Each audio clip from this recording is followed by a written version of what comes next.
master needs it." Those who had been sent found exactly as he said. As they were untying the colt, its owners said to them, "Why are you untying the colt?" They replied, "Its master needs it." They brought it to Jesus, threw their clothes on the colt, and lifted Jesus onto it. As Jesus rode along, they spread their clothes on the road. As Jesus approached the road leading down from the Mount of Olives, the whole throng of his disciples began rejoicing. They praised God with a loud voice because of all the mighty things they had seen. They said, "Blessings on the King who comes in the name of the Lord. Peace in heaven and glory in the highest heavens." Some of the Pharisees from the crowd said to Jesus, "Teacher, scold your disciples. Tell them to stop." He answered, "I will tell you, if they were silent, the stones would shout." Holy wisdom, holy word. Thanks be to God. Amen. You may be seated. Thanks, Harry.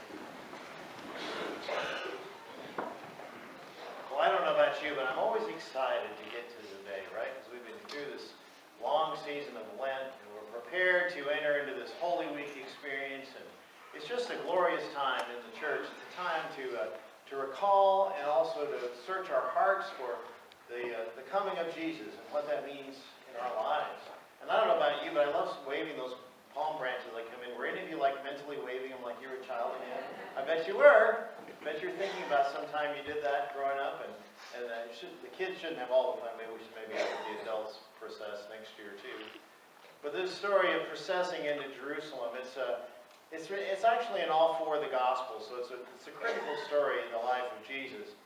And it's really the kind of the culmination of his 3 years of ministry. He's heading towards Jerusalem to his final day on the cross and then his resurrection 3 days later. And so we're beginning a very focused and concentrated time of remembering that. And I was thinking about this yesterday. We had the opportunity to take 6 of our confirmation students on a little trip to St. Louis. And we left Friday afternoon, and we crammed in a lot in about 24-hour time. But we were able to get to a Greek Orthodox church, which many of us don't think about the Orthodox Church being completely different, but absolutely part of the family of God. And it broke away, or we all divided up. They didn't. In fact, I made a mistake. I asked the guy, "When did the Orthodox Church break away from the Western Church?" He said, "Oh, it's the other way around." He said, "The Western Church broke away from the Orthodox Church." And I was nailed. I mean, he was right. I mean, that's kind of the way it was. But we had that experience, and we had the experience of going to a synagogue and watching a Jewish service and participating in that. And then we also went to the Basilica, where if you've not been to the Basilica in St. Louis, you need to do that. It's worth a trip to St. Louis just to see that. But one of the things we did on the way back is we stopped at a prayer labyrinth in the St. Louis area. And all of us walked the prayer labyrinth. And if you've not done one of those, I encourage you to do that. This one, you can ask Jennifer where it is, because I just drove and was told right, left, and go forward. But so I didn't know how I got there.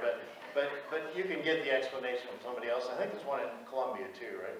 But the story of a labyrinth is so intriguing, because as you enter this labyrinth, you wind back and forth, and you get closer to the center, and then you go out farther again, and you get closer to the center, and you come out farther again. And it's a very interesting spiritual walk, and it helps remind you that the journey through life is much like that. There's a lot of twists and turns and up and back, and you feel closer to God and farther away from God, and sometimes you feel far away and you're actually very, very close. Life is like that. And Jesus surely had that kind of experiences when he was teaching his disciples, and sometimes they were very obedient and they did what he asked them to do, and other times they fell asleep when they were supposed to be praying. You know, there's just so many times that humanness comes through louder than our spiritual sense, right? I mean, our humanness is certainly a part of who we are, and we're weak. We're not always the people that we should be. Well, today's lesson in the Gospel of Luke, Luke 19, I'm going to back up to the beginning of Luke 19, because the stories that lead up to Jesus entering to Jerusalem is essential for us to understand. I'm not going to give you the whole Gospel, but I'm going to go back a couple of pages in your Bible to the beginning of Luke 19. And the story there is a story about Jesus passing through Jericho on his way to Jerusalem.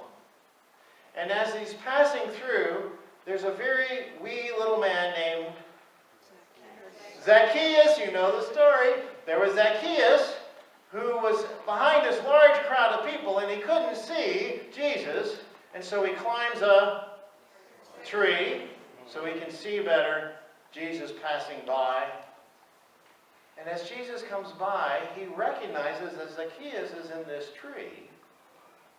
And he says, Zacchaeus, come down right now. There's a song about this. I'm not going to sing it for you. He says, come right down from the tree, because I'm going to stay at your house. And all the people around there grumbling like, why would Jesus pick out one of the worst sinners in town, a tax collector named Zacchaeus, and we know he cheats everybody all the time. Why would he choose Zacchaeus to go stay at his house? And Zacchaeus repents on the spot. He says, Lord, forgive me, for if I've cheated anyone, I'll pay him back 4 times, and I'll give away half of everything that I own, I'll give away and give to the poor. And it says at the end of that story, salvation came to Zacchaeus' house that day. Salvation came to his house that day. And what did Zacchaeus do? He had repented. He turned away from the things that he had done. He turned back to God. He turned back to where he knew his heart should be, and yet had strayed so many times before, and yet he repented, and he turned back to God. Well, then Jesus goes right into a parable after this in Luke 19. He tells a parable that we know from other Gospels, not particularly this one, but we know it as the parable of the talents, where there's this king that is going on a journey, and he leaves his resources with 3 of his servants. And for some he gives a certain amount, and some he gives another amount, and some a smaller amount. And as he leaves, then these servants are, he doesn't really tell them what to do with it, but they take the resources they have, and one of them, or one group of them, takes the money and invests it, and when he earns 1,000 times what he had before. 1,000% more, not 1,000 times, but 1,000% more. And then another one gained 500% more, and the other group, or the other servant, depending on which story you're reading, hides the money away, and so when the master comes back, he only has the same amount of money he started with, right? Same amount of resources. And as Jesus comes back, well, I blew the story, right? It's supposed to be a parable. And as the king comes back, when the king comes back, he asks him for his resources, reporting what happened. And the first one tells him how much he's gained. He says, very good, faithful servant, you will be in charge of much, So he gives him more responsibility because he's done well with what he has. And the same thing for the second one. But the third one, who doesn't have any gain from the resources that he had, is cursed. In fact, it says at the end of that text that all of those who despised the king were killed. So this is a pretty tough story. It's even a little bit different than the one you'd probably know by heart.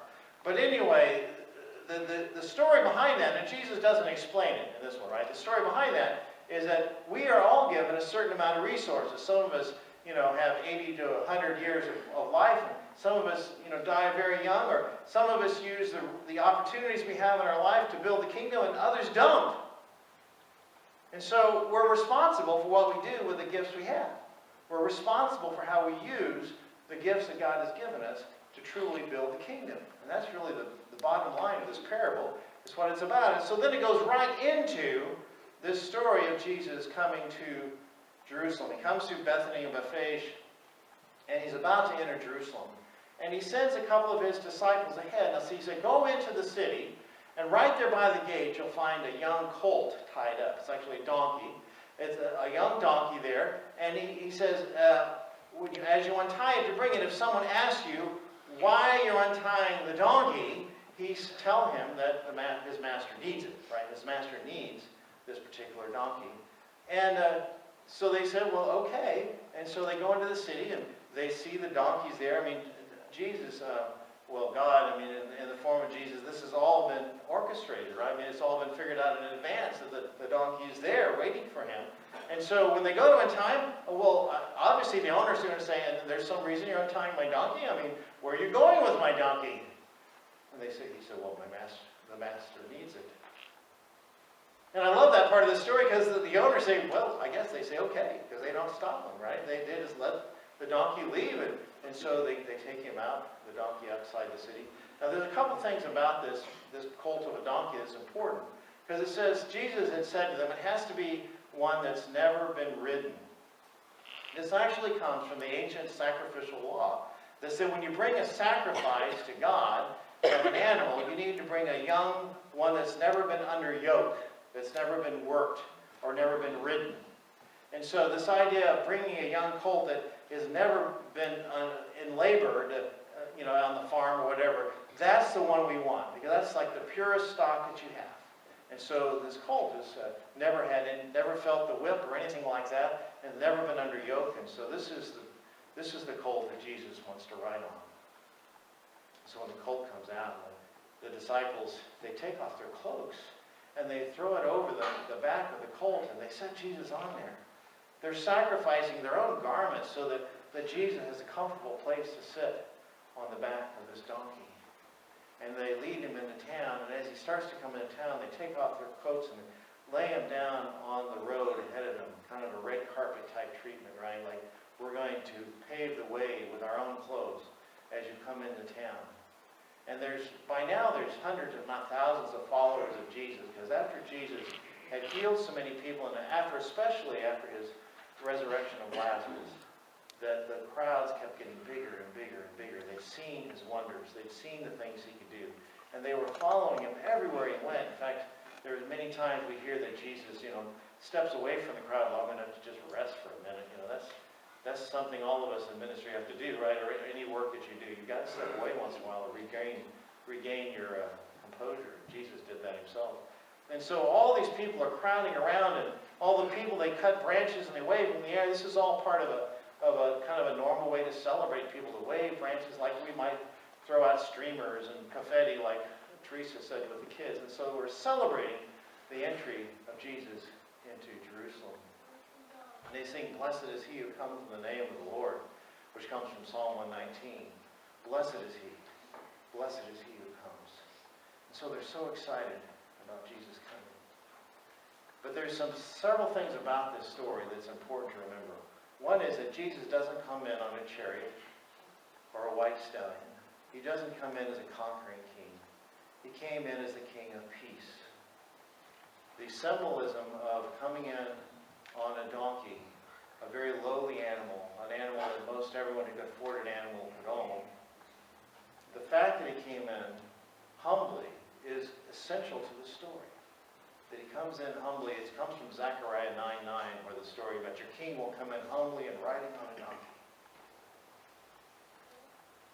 Contrast that to Pontius Pilate, who, when he came from Rome into Jerusalem to check on how that part of the Roman Empire was doing, we can only imagine the pomp and circumstances and the armies that marched ahead of him and behind him, and he probably came and carried in or on a golden chariot. We don't know exactly, but this idea of how that the government was more uplifted because of all the pomp and circumstance of them coming, compared to the true King of Kings, who came in lowly, riding on a donkey. Well, we know that from this story that a lot of things happened that week, but Jesus' initial entry into Jerusalem was joyous, and the people celebrated, and they felt like that this is truly the Messiah, the one who came to save them. And the mood changed some that week, but it isn't just because of the people that were celebrating his entry. We also have many of the Pharisees and the chief priests at the temple. They were not a bit happy about this.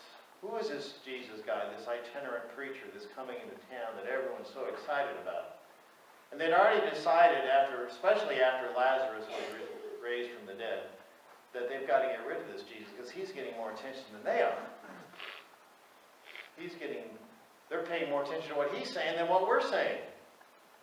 And so they plot to kill him.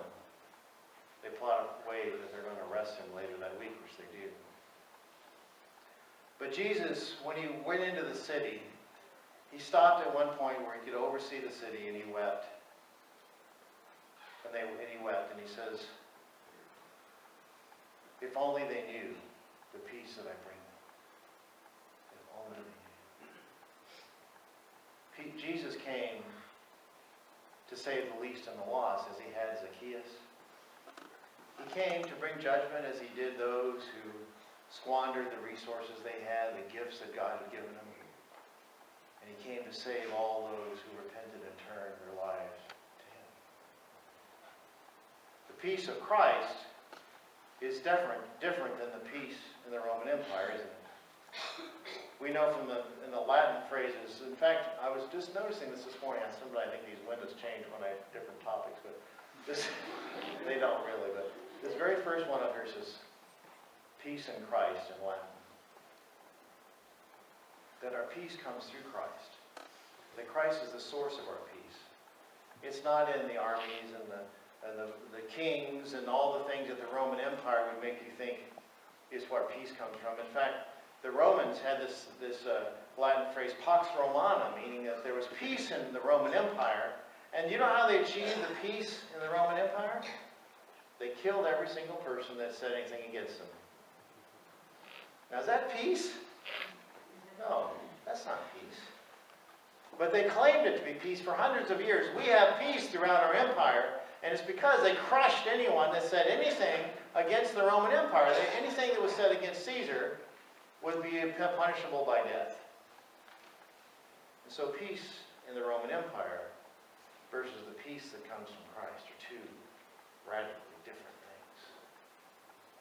And I encourage you to find that peace that comes from your relationship to Christ this week. That you seek that peace that comes through reconciliation, that comes through prayer, that comes through accepting God's grace for yourself, even when you know you don't deserve it. Because the reality is, nobody does. Nobody deserves God's love. Nobody deserves the fact that God sent His Son into the world that we might be saved from Him. And yet we celebrate that gift. We celebrate it in a way that truly thanks God for that gift of peace. Because in our natural state, we have a division from us and God, that the sin that we do separates us from God. And Jesus came to spread that gap in order to bridge the gap so that we too can someday face God. We can be in His presence and know that He loves us and forgives us and accepts us as we are. Now, you might have to turn away from a lot of things that you feel is important in your life. You might have to turn away from your favorite activities, but if you know they're separating you from God,